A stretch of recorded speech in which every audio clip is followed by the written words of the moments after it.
खबर दिन भर देखेंगे आप। मैं हूं आपके साथ आपका मेजबान रहीम अहमद खान। नजर डालेंगे देश और दुनिया की तमाम बड़ी खबरों पर। आगाज हेडलाइंस के साथ करेंगे। सुर्खियों को पेश करने में ताउन किया है डॉक्टर ऑर्थो ऑयल के साथ साथ डॉक्टर ऑर्थो कैप्सूल्स साथ लेना ना भूलें।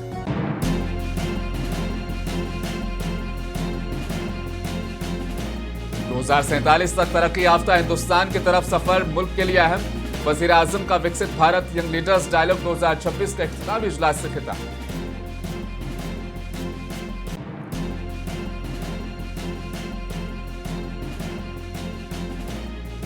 जर्मन यूनिवर्सिटीज को हिंदुस्तान में अपने कैंपस खोलने की दावत। पीएम मोदी और जर्मन चांसलर का दोतरफा शराकत को वुसअत देने से मुतालिक तबादला किया।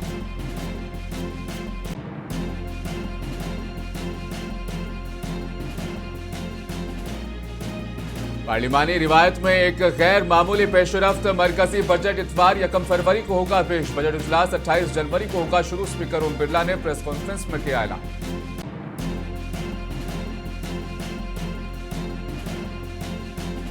मनरेगा मजदूरों के हुकूक छीनने की स्कीम। नई स्कीम को फौरी वापस लेने का कांग्रेस सदर मल्लिकार्जुन खड़गे का मुतालबा।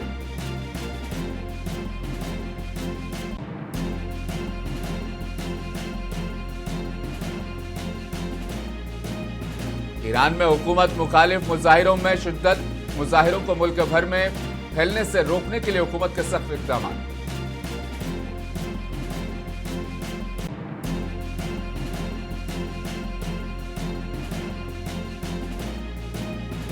बीएमसी इंतखाबात का विमेंस प्रीमियर लीग पर पड़ सकता है असर। 14 और 15 जनवरी के मैचेस बगैर शायकीन के कराने का इम्कान।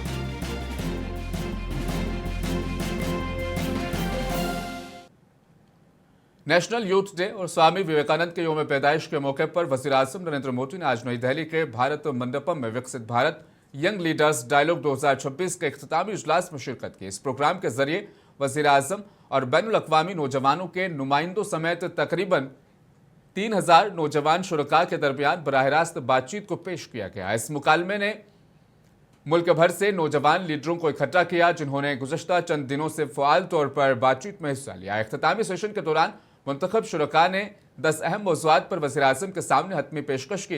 इस मौके पर बात करते हुए वज़ीर आज़म नरेंद्र मोदी ने 2047 तक तरक्की याफ्ता हिंदुस्तान की तरफ सफ़र को हिंदुस्तान के लिए अहम करार देते हुए कहा कि यह नौजवानों के लिए एक सुनहरा मौका है। वज़ीर आज़म ने मज़ीद कहा कि हिंदुस्तान का जनरल ज़ैड तख्लीकी सलाहियतों से भरा हुआ है।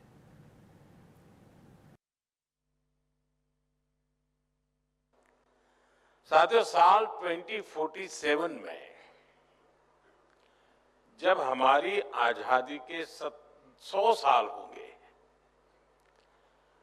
वहां तक की यात्रा भारत के लिए भी अहम है और यही वो समय है जो आपके जीवन में भी सबसे महत्वपूर्ण है। यानी बड़ी गोल्डन अपॉर्चुनिटी है आपके लिए। आपका सामर्थ्य भारत का सामर्थ्य बनेगा। आपकी सफलता भारत की सफलता को नई ऊंचाइयां जरूर देगी। मैं आप सभी को विकसित भारत यंग लीडर्स डायलॉग में सहभागिता के लिए बहुत बहुत बधाई देता हूं।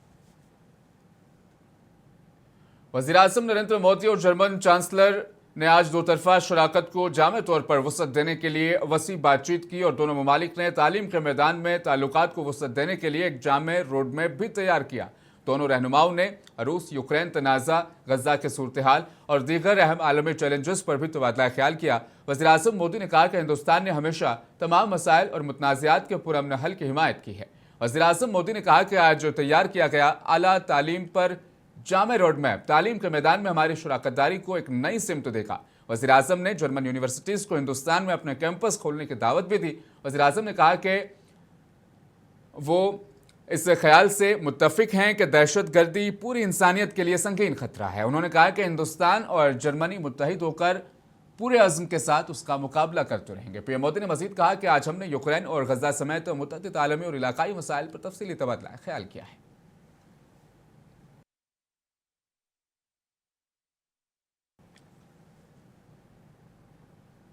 खारजा सेक्रेटरी विक्रम मिस्री ने जर्मन चांसलर फ्रेडरिक मर्ज के सरकारी दौरे पर कहा कि दिफाई बॉर्डर्स पर उन्होंने कहा कि इसे मुंसलिक करना है।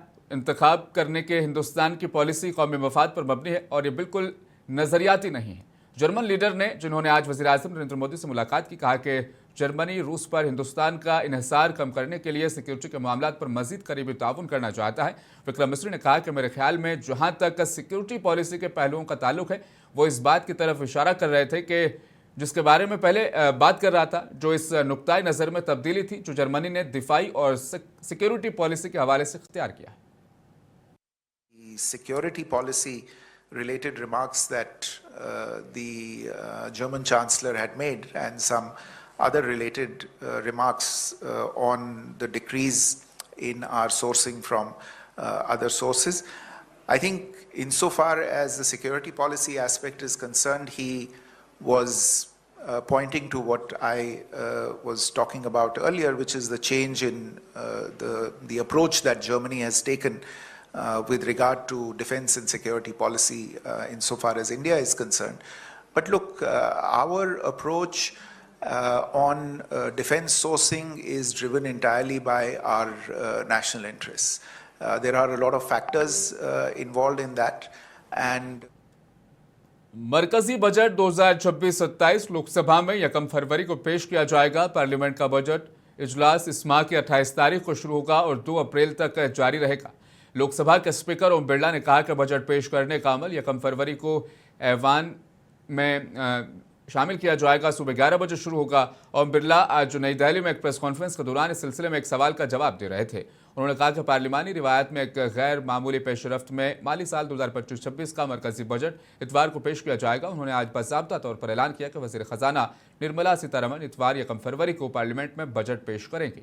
ओम बिरला ने कहा कि पार्लियामेंट के बजट इजलास के मुकम्मल शेड्यूल को हतमी शक्ल दी गई। 1 फरवरी को ही बजट की कार्रवाई होगी सुबह 11 बजे। ऑलरेडी प्रेस रिलीज आ चुका है। Sir in the conference sir संसद सदस्य रविवार शनिवार 24 घंटे 365 दिन काम करने वाले लोग हैं। सर जनता के सेवक हैं, क्या रविवार क्या शनिवार। सर नौकरी थोड़ी कर रहे हैं, जनता के सेवक हैं, उनके लिए क्या रविवार क्या शनिवार क्या मंगलवार, हर रोज उनके लिए काम।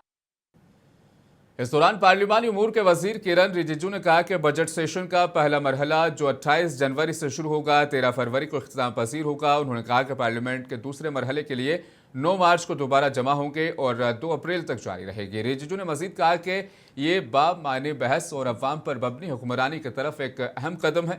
मरकजी वजीर ने मजीद कहा कि हुकूमत की सिफारिश पर सदर जमहूरिया द्रौपदी मुर्मू ने बजट सेशन 2026 के लिए पार्लियामेंट के दोनों ऐवानों को तलब करने की मंजूरी दे दी।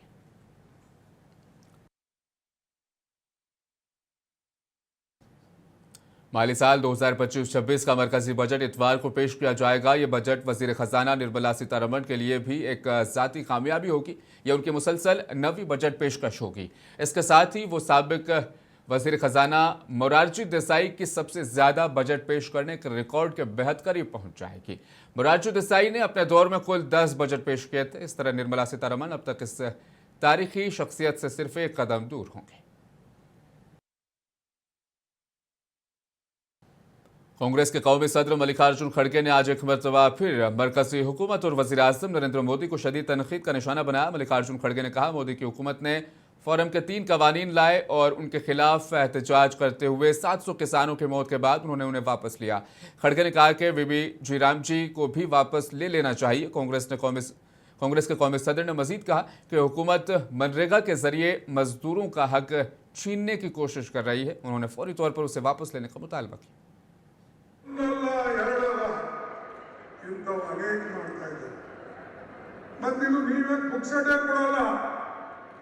ಬಾಬಾ ಸಾಹೇಬ್ ಅಂಬೇಡ್ಕರ್ ಅವರು ಬರೆದಂತ ಸಂವಿಧಾನದಲ್ಲಿ ಆರ್ಟಿಕಲ್ 41 ಅದರಲ್ಲಿ ನಮೂದು ಮಾಡಿದೆ, ಬಡವರಿಗಾಗಿ ಇಂಥ ಕೆಲಸಗಳು ಮಾಡಬೇಕು ಅಂತ ಹೇಳಿ।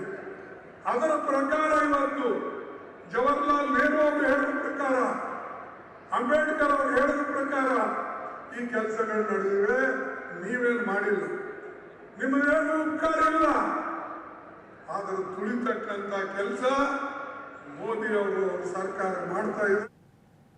कर्नाटक के वज़ीर आला सिद्धरमैया ने आज इस एतमाद का इजहार किया कि कर्नाटक में इलाकाई अदम तवाज़ुन को खत्म किया जाएगा और आइंदा 10 बरसों के अंदर बराबरी हासिल की जाएगी। सिद्धरमैया कर्नाटक पब्लिक स्कूल की इमारतों और मुख्तलिफ तरक्याती कामों का इफ्तिताह करने के बाद एक प्रोग्राम से खिताब कर रहे थे। इस मौके पर उन्होंने एक स्कूल के अहाते में मुनक़िदा प्रोग्राम में मुस्तहिकीन में वज़ाइफ भी तकसीम किए। उन्होंने कहा इलाकाई अदम तवाज़ुन को दूर करने के लिए नंद चंडापा कमेटी की रिपोर्ट पर मबनी सिफारिशात को नाफिज किया गया है। उन्होंने कहा कि असरात का मुतालबा करने के लिए सरबराही में एक कमेटी तश्कील दी गई है और उसकी सिफारिशात को जल्द नाफिज किया जाएगा।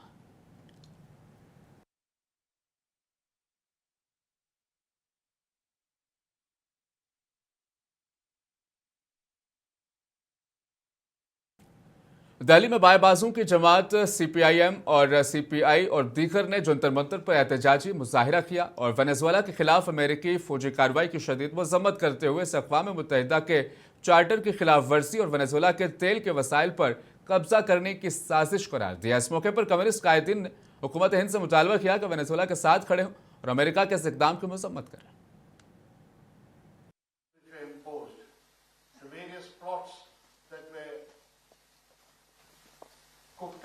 Including coup attempts, everything Venezuela has faced for the past 27 years.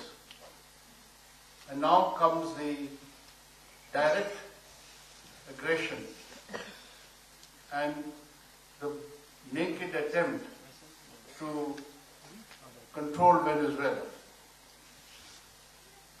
This is not only going to be an attack on Venezuela. We know the new strategy of the Trump administration, of how it wants to completely subjugate. Dear Prime Minister Modi, Vishwaguru, are you not ashamed of calling yourself as Vishwaguru when you are keeping quiet, bowing before American imperialist power, Donald Trump? What is the point of calling yourself, boasting yourself as Vishwaguru? Modi's government not only did not extend solidarity with the people of Palestine, but some Adani factory in Hyderabad, in collaboration with Israel, they were making weaponized drones, and those were exported to persecute and massacre innocent children, women and old people in Palestine. So that time onwards, the pro-imperialist naked policy, foreign policy of the government of India is not at all acceptable to the people of India. Consequently, the economic situation has improved significantly in recent years. Venezuela remains politically divided, but Swami Vivekananda की यौम पैदाइश के मौके पर आज लखनऊ में एक खुसूसी programme मुनक़िद किया गया जिसमें चीफ मिनिस्टर योगी आदित्यनाथ ने बतौर मेहमान खुसूसी शिरकत की। इज्तिमा से खिताब करते हुए चीफ मिनिस्टर ने नौजवानों से मंशियात के इस्तेमाल के खिलाफ मुहिम चलाने की अपील की।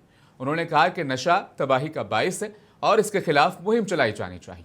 उन्होंने अवाम से भी अपील की कि मंशियात के कारोबार में मुलविस लोगों के बारे में हमें खुफिया मालूमात फराहम करें। योगी आदित्यनाथ ने कहा हम मंशियात के ताजिरों को कुचल देंगे और उनके खिलाफ सख्त कार्रवाई करेंगे।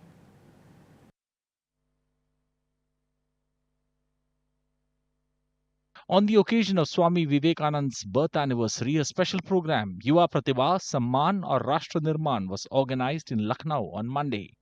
Chief Minister Yogi Adityanath graced the event as chief guest. Addressing the gathering, the UP Chief Minister appealed to the youth to run a campaign. Jammu Kashmir के चीफ मिनिस्टर उमर अब्दुल्ला ने कहा कि नेशनल लॉ यूनिवर्सिटी के मुकाम के बारे में अभी कोई फैसला नहीं किया गया। उमर अब्दुल्ला ने कहा कि तमाम अहम और बड़े फैसले आइंदा बरस करेंगे। उन्होंने कहा कि जनवरी या फरवरी में बड़े फैसलों के लिए कोई गुंजाइश नहीं है। आने वाले बजट इजलास से मुतालिक चीफ मिनिस्टर जम्मू कश्मीर ने कहा कि हमें मरकज से जितनी मदद मिलेगी हम उस हिसाब से काम करेंगे। बड़े फैसले अब अगले साल के बजट में डाले जाएंगे। यार मेरा जनवरी या फरवरी में बड़े फैसले लेने का मौका नहीं। हाथ नीचे कर ले भाई, क्योंकि अगर आप आज फैसले लेंगे यार देखना अंकुली आ रही है, खराब हो रहा है यार, ये देख यार तू और ऊपर करी यार, कारकर्दगी को रिव्यू किया, इसकी कारकर्दगी क्या कर रहा है यार, जो पैसे इनको अलॉट किए गए हैं, ठीक है यार, अच्छा खासा हिस्सा जो है इस्तेमाल हुआ है। ठीक है कोई नहीं, अगले बार दिक्कत भी जाऊंगा फिर हम दुरुस्त करेंगे। क्या आपको लगता है कि जो बजट बनने वाला है, क्या उसमें कुछ मेजर डिसीजंस लिए जाएंगे और सेंटर का कितना बैकिंग रहेगा?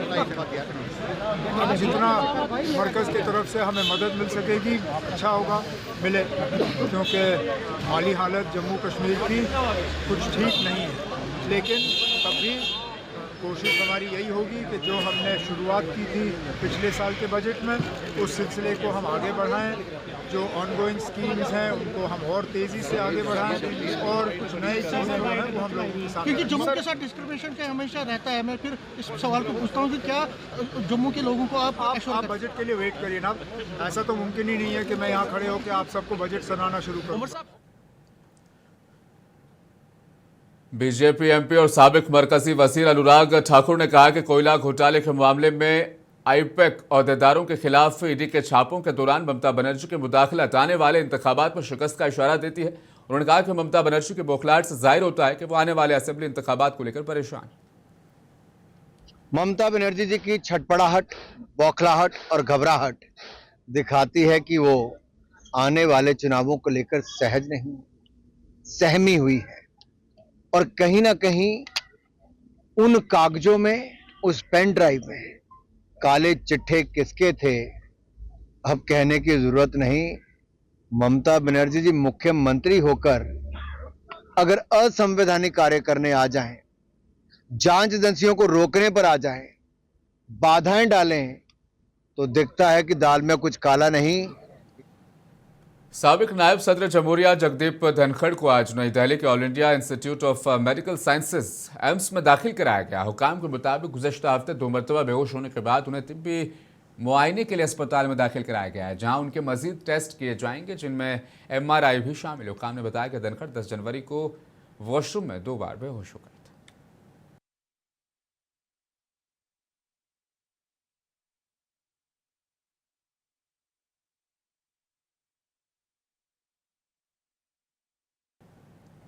राज्यसभा रुकन और बीजेपी के सीनियर रहनुमा गुलाम अली खटाना ने मुंसिफ टीवी से खुसूसी बातचीत के दौरान मुल्क को दरपेश मुख्तलिफ अहम मसाइल पर तफसील से इजहार ख्याल किया। गुलाम अली ने कहा, हुकूमत की तरजीह सबका साथ सबका विकास के उसूल के तहत बिला तफरीक अवाम की खिदमत है। उन्होंने कहा कि तरक्की के समरात आखिरी शख्स तक पहुँचाना ही हुकूमत का असल मकसद है।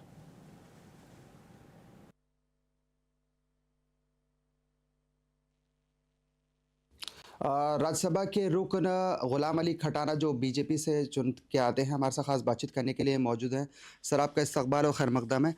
सर, क्या कहना चाहेंगे जिस तरह से गुज़िश्ता दिनों पुरानी दिल्ली के तुर्कमान गेट के अंदर जो दरगाह हज़रत फैज़ इलाही जो मस्जिद थी उसके अतराफ़ में इंक्रोचमेंट जो हटाएगा, उसके बाद जो हालात वहाँ पर ख़राब हो, क्या कहना चाहेंगे आप इस पूरे मामले पर? देखिए, अदालत का फैसला है और एग्जीक्यूटिंग एजेंसीज ने इम्प्लीमेंट करा है और इसको कोई भी मजहबी रंग नहीं देना चाहिए। अदालत आलिया का हाई कोर्ट का हुक्म था और बदकिस्मती ये है कि जिन पॉलिटिकल जमातों को अल्पसंख्यक समाज वोट देता है वो उनको डराते हैं और बदकिस्मती ये है कि उसको मेन स्ट्रीम के साथ जुड़ने नहीं देते। और मैं अल्पसंख्यक समाज से कहूँगा कि हमें मेन स्ट्रीम के साथ कंधे से कंधा मिला के विकसित भारत का जो startup stand up local for vocal के जरिए जो दुनिया की बड़ी ताकत बनने जा रहे हैं, हमें आगे बढ़ना चाहिए। गुलाम साहब, वहाँ पर जिस तरह के हालात हैं, मुसलमानों में डर खौफ का माहौल है, ख़ास तौर से मुस्लिम तबका जो मुस्लिम नौजवान है वो बाहर नहीं निकल पा रहा है घरों से, तो कहीं ना कहीं डर खौफ का माहौल है। क्या कहना चाहेंगे? देखिए, जो कानून अपने हाथ में लेगा तो कानून अपना काम करेगा, एक ये है। दूसरा, Aam Aadmi Party, Congress Samajwadi Party, Trinamool Congress, NCP, Sharad Pawar, ये सियासी जमातें, नेशनल कॉन्फ्रेंस जम्मू कश्मीर की, ये मुसलमानों में डर और खौफ पैदा करके उनको एक वोट बैंक तक महदूद रखना चाहते, और ये कब तक सियासत करेंगे? मुस्लिम समाज को मेन स्ट्रीम के साथ जुड़ने दें, मेन स्ट्रीम के साथ चलने दें। मुसलमान भी देश के वैसा ही नागरिक है जिस तरह बड़ा समाज। सेंट्रल हज कमेटी के साबिक सीईओ डॉक्टर शब्बीर अहमद ने मुंसिफ टीवी से खुसूसी गुफ्तगू में तुर्कमान गेट इलाके में पेश आए तशद्दुद के वाक़े की सख्त अल्फाज में मज़म्मत की। उन्होंने कहा कि किसी भी सूरत में तशद्दुद मसाइल का हल नहीं और इससे समाजी मांगे को नुकसान पहुँचता है। इसमें कोई दो राय नहीं है कि ऐसा जाहिर होता है, ऐसा लगता है कि कोई ऐसी ताकतें हैं, कोई ऐसी तंजीमें हैं जो मुस्लिम वक्फ प्रॉपर्टीज़ को ख़ास तौर से, और चाहे वो मसाजिद हों, चाहे वो दरगाहें हों या खानकाहें हों, उनको लोकेट करके, आइडेंटिफाई करके और पर्पजली उसको ख़त्म करना उनका मकसद है। ये जो एक ऑर्गेनाइजेशन सामने आई है, सेवा फाउंडेशन, जो लगातार कोर्ट्स में इस तरह के पे दर पे कोशिशें कर रही है और उनको अच्छा खासी कामयाबी भी मिल रही है। तमिलनाडु के साबिक रियासती वजीर एमआर विजय भास्कर ने आज रियासत में 2026 के असेंबली इंतखाबात से कबल खरूड हल्के में अपनी इंतखाबी मुहिम का आगाज़ किया। विजय भास्कर ने AIDMK के 2 पते के निशान के हक में वोट भी मांगे। विजय की गुज़श्ता इंतखाबात में शिकस्त का सामना उन्हें करना पड़ा था, तहम वो इस मरतबा जीत हासिल करने की कोशिश कर रहे हैं, जिसकी वजह से उन्होंने वक्त से पहले ही इंतखाबी मुहिम शुरू कर दी है। विजय भास्कर को 2021 के असेंबली इंतखाबात में एक और साबिक वजीर बालाजी के खिलाफ शिकस्त हुई थी।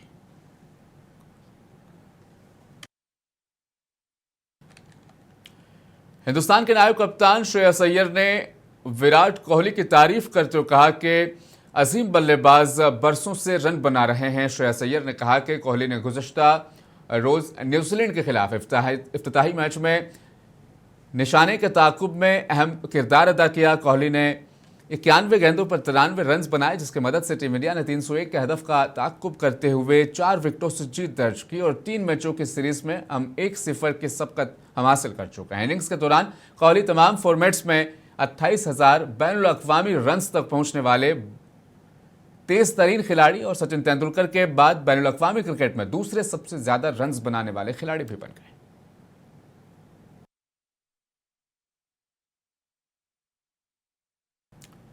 विमेंस प्रीमियर लीग के 2 मैचेस बीएमसी इंतखाबात की वजह से मुतासिर हो सकते हैं। विमेंस प्रीमियर लीग में 14 जनवरी को दिल्ली का मुकाबला यूपी से, जबकि 15 जनवरी को मुंबई का मुकाबला यूपी से होने वाला है।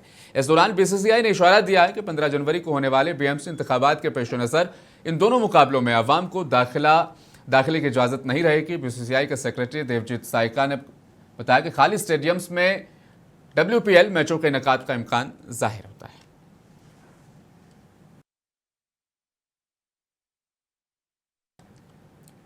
सुपरहिट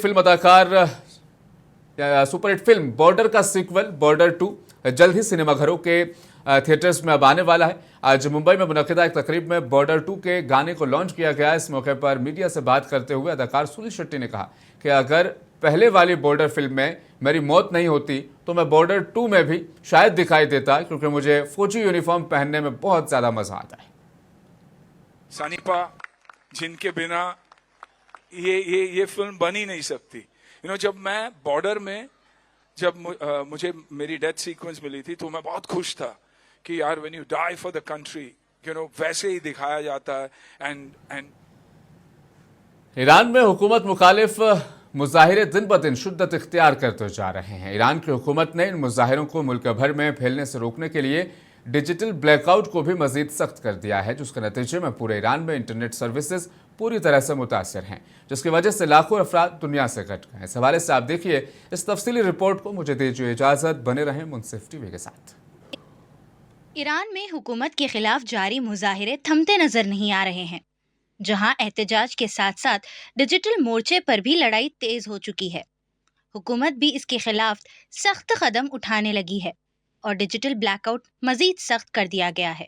रिपोर्ट्स के मुताबिक आयतुल्ला अली खामनाई की हुकूमत ने एक फौजी नोयत का किल स्विच एक्टिवेट कर लिया है, जिसके नतीजे में स्टारलिंक इंटरनेट सर्विस बंद कर दी गई है, जिससे एलॉन मस्क की स्टारलिंक सर्विस बुरी तरह मुतासर हुई है। इस पूरे अमल के बाद मुल्क भर में डिजिटल राब्ता तकरीबन मफलूज हो गया है और लाखों अफराद दुनिया से कट गए हैं। इंटरनेट मॉनिटरिंग इदारों के मुताबिक ईरान के कई हिस्सों में स्टारलिंक सिग्नल्स में 80% तक कमी देखी गई है।